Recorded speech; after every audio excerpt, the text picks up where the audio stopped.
it would be great to celebrate Building our women's resilience, self-worth to win against compassion, violence and and abuse, of ini ang strength. naging tema kan pagtiripon kasuugma Congratulations, na pigpanginotan kan Bicol sinanaymanan University ko ng College of mga Nursing women sa Legazpi FUSA. City.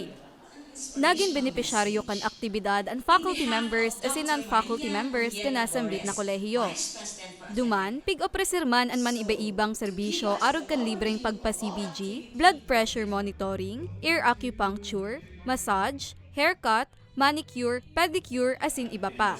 Sigun kay Dr. Odette Rehuso Gonzalez, ang Gender and Development Coordinator kan BU College of Nursing, binilog ninda ang pagtiripon nga ni taon man in simpleng pagkonsuelo ang kapwa ninda babayi lalo na nunya na pigsiselebrar ang Women's Month. Malaki ang aking role na paano din ako mag-empower. So dapat magsimula muna sa aking sarili. So I consider myself as an empowered woman.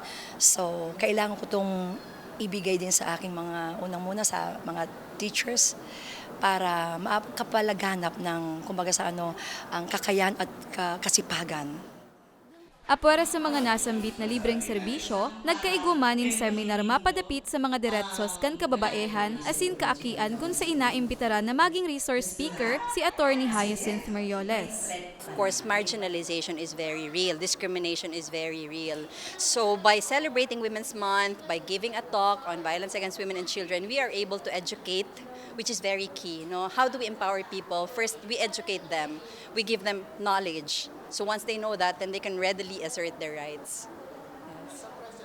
Ang aktibidad na ini inapod na 3 aktibidades de Marso na sinuportahan man kan Ako Bicol Party List. Sa mensahe ni Congressman Attorney Jill Bongalon, sa iyang sinabi na bentahe na may siring na aktibidad na nagpapabaskog sa kaaraman kan mga kababaehan lalo na kan sa indang mga diretsos.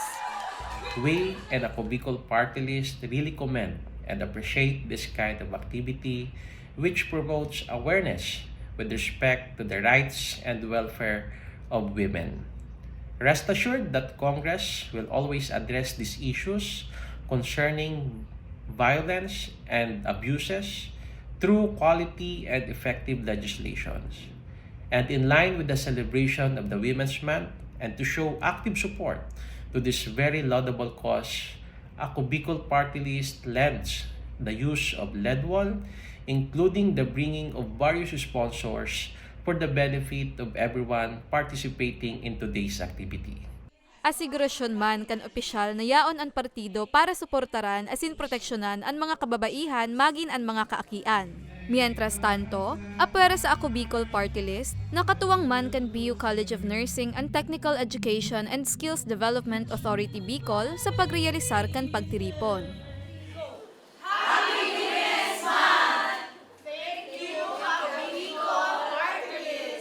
Para sa mga baretang tatak Bicol, Antoinette Banta.